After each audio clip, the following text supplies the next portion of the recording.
चलो आज हम समझते हैं लाइबिलिटी अंडर क्रिमिनल लॉ। जैसे इंडियन कॉन्स्टिट्यूशन पढ़ते वक्त आप डॉक्ट्रिन्स पढ़ते हो, आप बेसिक स्ट्रक्चर पढ़ते हो, but it's not actually codified in the Indian constitution, right? उसी की तरह this liability is also not codified directly, but it is there in the criminal legal system. So for today's session, we are learning it in a certain sequence, which is joint liability, then strict liability, then vicarious liability, and then absolute liability. But before I tell you about all those kind of liabilities, आपको पता होना चाहिए कि liability का मतलब क्या है। Imagine तुमको कोई बुली कर रहा है, तुमको आया गुस्सा, तुमने लगाया उसको लॉ एंगल से एकदम खींच के, उस बुली के कान से खून आना स्टार्ट हो जाता है and he requires immediate surgery। पर इसमें गलती किसकी हुई? Exactly this गलती पार्ट कौन भुगतेगा, ये रिस्पॉन्सिबिलिटी किसकी है? This is what liability is all about. बोले तो liability is a legal responsibility for a wrongful act और ओमिशन। एक्ट तो आप समझते हो, omission is a legal duty. क्योंकि देखो, अगर तुम्हारा कॉन्ट्रेरी इंटेंशन भी रहा जिसने तुमको ये करने पे मजबूर कर दिया कि चलो मैं अपने बूढ़े दादाजी को दवाई दूंगी ही नहीं क्योंकि मेरे को नहीं चाहिए वो इंसान जिंदा, that's a legal omission, right? And under section 3 subsection 4 of BNS 2023 you can find this provision. If you talk about the general principle of liability, then it counts both guilty act and guilty mind. That is actus reus and mens rea. तो actus reus is simply what? The guilty act, right? आप जो गलत काम कर रहे हो या फिर आप जो legally आपका ड्यूटी जो बनता है उसे आप omit कर रहे हो, तो that is called actus reus. But when we talk about guilty mind, that is mens rea. आप malicious हो, आपका motive था, आपका intention था, ठीक है? अब हम बात करते हैं joint liability के बारे में। देखो, तो under joint liability पहला पॉइंट ये कहता है when two or more people act with a common intention or objective. Because here in BNS you have separate section for common intention and separate section for common objective and knowledge as provided under section 3 subsection 6.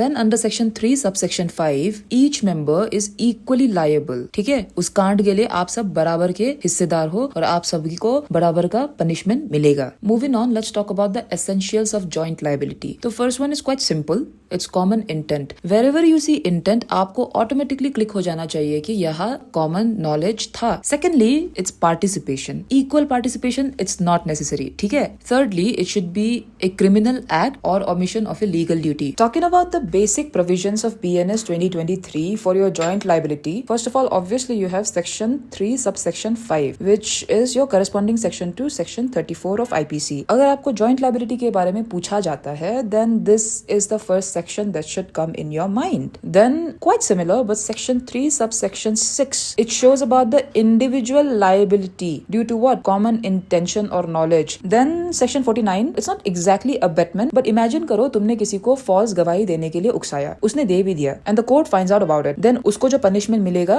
तुम्हें भी same punishment मिलेगा. Then when you talk about section 70, gang rape, obviously यहाँ सब बराबर के हिस्सेदार होते हैं. Think of the Nirbhaya case, जहाँ सब बराबर के हिस्सेदार थे except for that minor guy which led to the amendment of JJ Act. Then you have section 189, very important because ये आपको common intention के साथ साथ common objective के बारे में बताता है. So all these provisions, they are very important when you're discussing joint liability as an offense. So this is the illustration for joint liability. सोचो कि A ने victim को पीछे से पकड़ा और आगे से B ने उसे stab किया और फिर दोनों हो गए guilty of what? Murder. Right? If you think of case laws, then the very famous one is Nirbhaya case. दूसरा एग्जाम्पल आप ले सकते हो Virendra Kumar Ghosh versus King Emperor in the year 1965, जहाँ ये बोला गया था कि आप अंदर चोरी कर रहे हो, आपका दोस्त बाहर पहरा दे रहा है, दोनों बराबर के हिस्सेदार है for theft. Before understanding strict liability, imagine करो तुम्हारा दूध का बड़ा सा फैक्ट्री है और मेरा पूरा गाँव तुम्हारे फैक्ट्री से दूध पीता है. एक दिन तुमने बेच दिया एडल्ट्रेटेड माल और हम गाँव वाले हो गए हॉस्पिटलाइज्ड. पर तुमने तो किसी का बुरा नहीं सोचा था, फिर तुम्हारी लाइबिलिटी कैसे हुई? I mean this is the reason why you should know what strict liability is. यहाँ तुम्हारे मेंस रिया को कोई 2 रुपए का भाव नहीं देता. तुमने वो कांड किया है, तुमसे वो कांड हुआ है, तुम गिल्टी हो बस. क्योंकि adulterated माल बेचना is already forbidden by the existing acts. As you can see next, it's common in public welfare offenses. Hence इसका डोमेन क्या रहता है? नीचे देखो, food,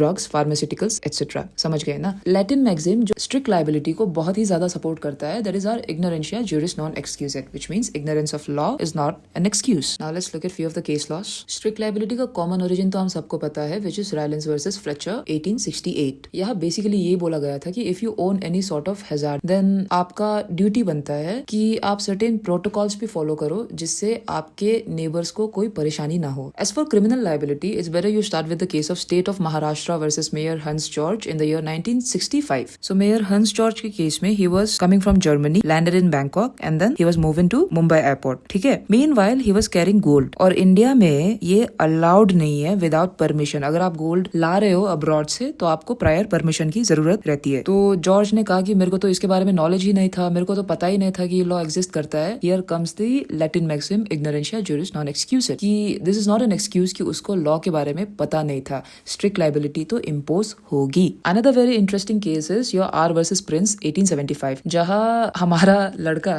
एक माइनर लड़की के साथ घूम रहा था. Your section 3 sub section 1 specifies कि आपके बीएनएस के अंदर जो भी रहता है it is all subjected to what general exceptions. Hence here in under strict liability we have certain exceptions which is act of God. भगवान का किया धरा. सोचो अर्थक्वेक आ गया, सुनामी आ गया तो कौन क्या कर सकता है कि नहीं. या फिर हो गया प्लेंटिफ की गलती, ये तो आप समझ रहे हो. या फिर हो गया कॉन्सेंट का इश्यू, सामने वाले पार्टी ने खुद बोला कि आ बैल मुझे मार. या फिर स्टैट्यूटरी अथॉरिटी, अगर कोई लॉ उसे रद्द कर देता है कि this is not an offence anymore. समझे. अब हम समझते हैं vicarious liability which is through another's act. यहाँ अपन की कोई गलती नहीं होती, सामने वाला कुछ कांड कर देता है और तुम फंस जाते हो. क्रिमिनल लॉ में इसे इतना डिस्कस नहीं किया जाता because most of the cases are corporate criminal liability related. आप ये Iridium India Telecom Limited versus Motorola का केस पकड़ लो. उनको बचना था saying there is no mens rea of the company, but court gave a very important ruling declaring doctrine of attribution and alter ego. Moving on to the Thanos of liability, let's talk about absolute liability, जहां आपको कोई दया की भीख नहीं मिलेगी. there is no exception. बहुतों को ऐसा लगता है कि absolute liability emerged from the Union Carbide case. आपके Union Carbide के केस में this doctrine of absolute liability आया ही नहीं था. Hence when you talk about absolute liability, आपको MC Mehta versus Union of India 1987 के केस से स्टार्ट करना है, which is quite similar and is about the oleum gas leaked from Shriram Foods and Fertilizers in Delhi. Justice PN Bhagwati ने कहा, अगर आप कोई इंडस्ट्री का पार्ट हो या फिर आप खुद इंडस्ट्री चलाते हो और आपको पता है कि you guys deal with some hazardous substances, then it's your absolute responsibility कि आप सही से safety protocols maintain करें. And if anything goes bad in your industry, you have the absolute liability towards that specific action. This duty is non-delegable to the community, which means ये solely आपकी responsibility है. So yes, absolute liability means your absolute responsibility. So the following points, it says the same thing. If you're running a hazardous activity, you are liable for all harm and no defense at all. It's very important कि जब आप कुछ समझ जाओ तो आप उसका comparative analysis करो. So here the most corresponding liabilities are strict liability and absolute liability. So under strict liability, there are some exceptions, but absolute liability कोई दया की भीख नहीं है. There is no exception, no excuses. Absolute liability is India's homegrown doctrine for industrial hazards, and India got this doctrine from MC Mehta versus Union of India. So before we conclude, let's get a quick recap. Joint liability, it was shared intention. Shared intention देखो तो आपको ये समझ आ जाना चाहिए कि there is common knowledge. When you talk about strict liability, you should know कि यहाँ mensria की कोई जरूरत नहीं है. ये जरूरत नहीं है कि you should be malicious, you should have intention, nothing like that. Even negligence को भी यहाँ माफ नहीं किया जाता. When you talk about vicarious liability, it is liability through others. दूसरों ने कुछ कांड किया है, but just because तुम उसके superior position पे हो, तुम्हारी गलती होगी. Provided उसने जो कांड किया है, it should be your order during his working hours. And when you talk about absolute liability, जो कि हमारा Thanos है, यहाँ तो defense ही नहीं है. And the common factor in all this liability is a legal duty. And that's how we are done with this session. Comment down any sort of doubts that you have. Until then, take care. Bye bye.